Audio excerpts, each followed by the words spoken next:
did, and I think it happens when you're a young person and you hear certain instruments and certain sounds, and my brothers all had guitars. I wanted a banjo, and it's been like that.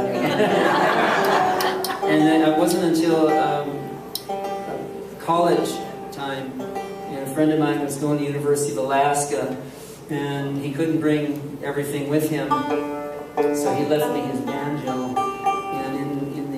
In the banjo case was this little red booklet, How to Play the 5-String Banjo by Pete Seeger. And I talked to Pete about that book. He got so many requests for people to ask him how to play a 5-string banjo, he decided to just write some things down. And the first copy of that book he sold for 50 cents on mimeograph paper. He'd stuff his banjo case full of them and sell them at concerts and stuff. And the copy I bought was $2.95, or the price on the one in the case was $2.95. The last copy I bought was about 3 years ago. It was $16.99. And it's an interesting book. It's a complete mess, the whole thing. You know, it's very, very hard to learn how to play the banjo from that book. It's all hand-drawn. But on the other hand, it's the book I keep coming back to for over 30 years of playing the banjo. I keep one with me, and I always still find things to learn from it. And so here tonight, friends, I'd like to boil down that book so you don't have to go to page $16.99. I'm going to show you what's in there right now. You can all go home and play the banjo. If you can count to 4, you can play the banjo.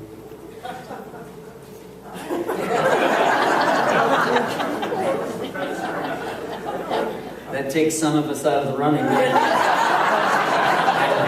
if you know what your thumb is, this is the hardest thing teaching music. This is your thumb. Look at it, admire it. Not everyone has one, but if you have one, admire it. And then this is what you call your index finger. And young people now that are into texting, they have different names for their fingers. Isn't that amazing? When you play the banjo, it's called an index finger. And this is still the bird finger. And so we're going to tap our foot. 1, 2, 3, 4. And on beat number 1, I'm going to take my index finger and play, say, 1, 2, 3rd string. Count from the floor. 1, 2, 3. 1, 2, 3, 4. 1, 2, 3, 4. And then on 2, I'm going to brush with my bird finger down across the strings. 1, 2, 3, 4. And on beat number 3, I'm going to hit another string. And then on beat 4, I'll brush again.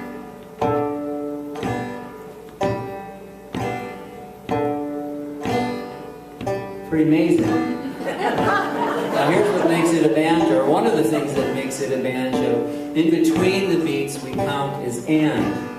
Right? We count 1 and 2 and 3 and 4 and 1 and 2 and 3 and 4 and... I can tell who is the piano teachers out there. You're either nodding in agreement or you're rolling your eyes. 2 and... So on the 1 and, we don't do nothing. And on 2 and, we sound this little 5th string right here. 1 and 2 and 3 and 4. Then you pick up the tempo. Right here is enough to drive your wife or husband crazy. And this might take a couple of days. Now watch this hand. I'm going to do a thing where I strike the strings so hard. Do they call that pizzicato? Yep, that was a lucky guess. Pete called it in his book a hammer-on.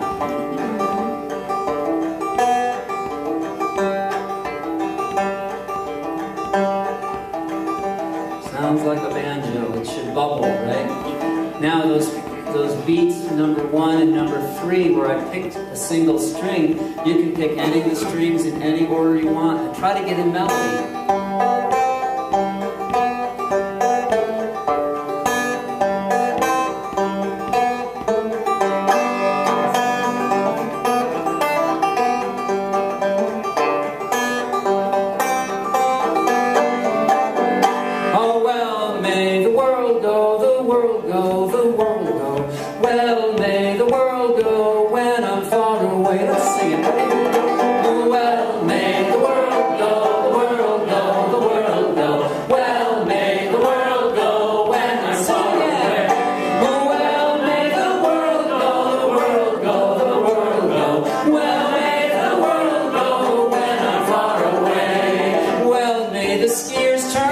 swimmers churn, the lovers burn. Peace may the generals learn when I'm far away. Well, may the world go, the world go, the world go. Well, may the world go when I'm far away. Sweet may the fiddle sound, the banjo plays the old hold down. Dancers turning round and round when I'm far away. Well, may the world go, the world go, the world go. Well, may the world go when I'm far away. Well, may the world go, the world go, the world go. Well, may the world go when I'm far away.